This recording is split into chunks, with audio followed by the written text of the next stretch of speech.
Hello, this is Lorraine, and welcome to Healthy Living, Spirit, Soul, and Body.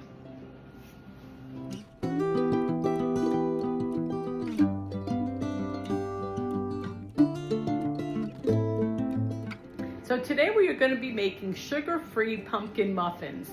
And of course it has to be pumpkin right because this is a pumpkin time of year, right? So we're going to be making these sugar-free pumpkin muffins, and I just wanted to give credit to Wholesome Yum. It's a YouTube channel where she has on her channel all kinds of low carb, low sugar recipes.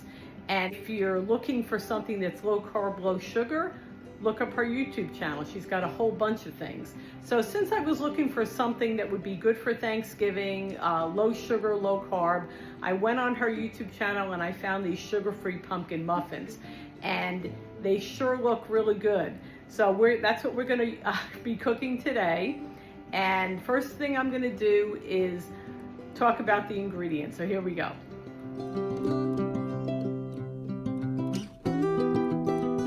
Okay, so let's talk about the ingredients. So we're gonna need both almond flour and coconut flour. One of the things that Wholesome Young talks about is the importance of having both. If you try to only put one or the other, they're just not they're not gonna be as moist, they're not gonna come out as good. Secondly, you're gonna need 4 eggs. There's 1/2 cup of monk fruit here. I have pumpkin pie spice, obviously.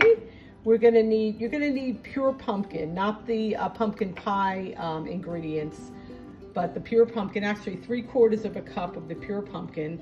And instead of butter, she gives us an alternative, which is good, is we're gonna use coconut oil instead of the butter. And on the top of the muffins, she puts pumpkin seeds, but I'm gonna put walnuts, and I already have some chopped walnuts there. We're gonna need a teaspoon of vanilla, and I mentioned the coconut oil also, and we're gonna need 1/4 of a teaspoon of salt, sea salt.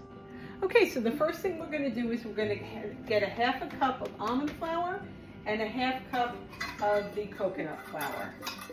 1/2 cup of almond flour, 1/2 cup coconut flour.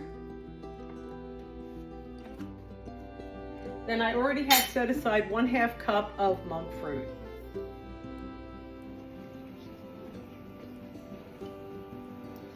1 tablespoon baking powder, and 1 tablespoon pumpkin pie spice.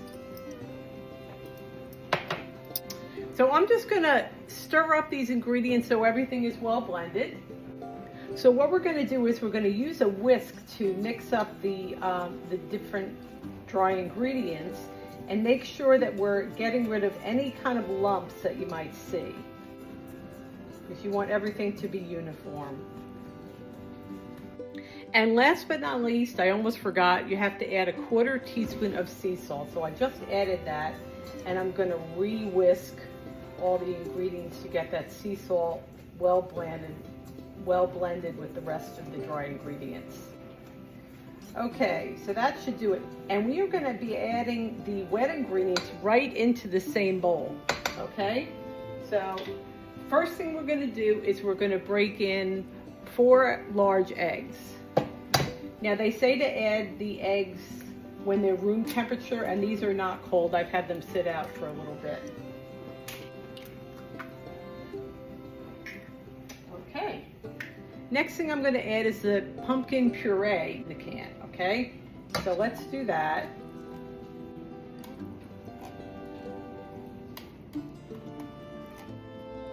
At this point, I'm gonna add 1/2 cup of the coconut oil, but the coconut oil needs to be melted first. So I'm gonna take it, put it in the cup measure, and I'm gonna stick it in the microwave.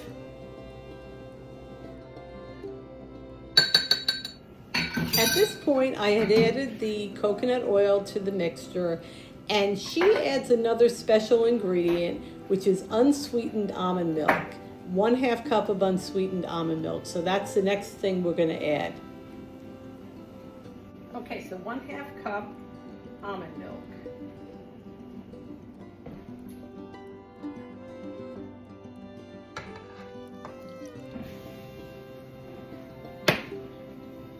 Okay, so so now we are ready to put the scoop out the pumpkin batter mixture into the different cups, muffin cups. And if you'll notice, this pumpkin muffin batter is very thick, but it's actually normal. That's the way they should look. And they really won't rise very much. So we're going to put quite a bit in each one of these muffin cups. So I'm going to get a big tablespoon to scoop out the muffins into the tins, and we'll see how that works. So all the muffin tins are filled. I'm just going to squish them down a little bit so when they cook, they'll look a little bit nicer on the top. So now, before we put them in the oven, we're going to sprinkle walnuts on top. Now, I almost always have chopped walnuts in my fridge, so I'm just going to add them to the top.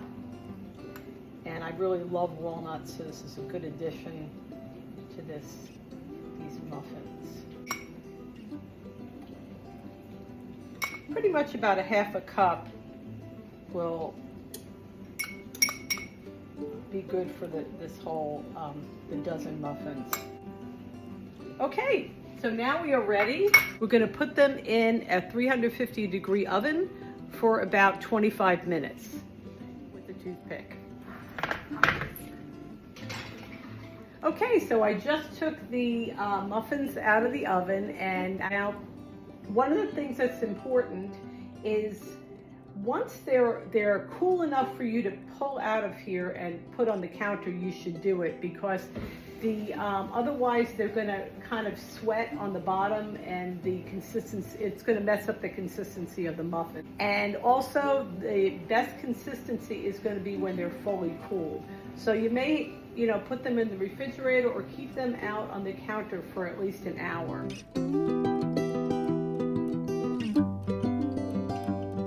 Okay, so my pumpkin muffin is finally cooled, and we're going to give it a try. So excited. Let's see. Okay, it's looking good so far.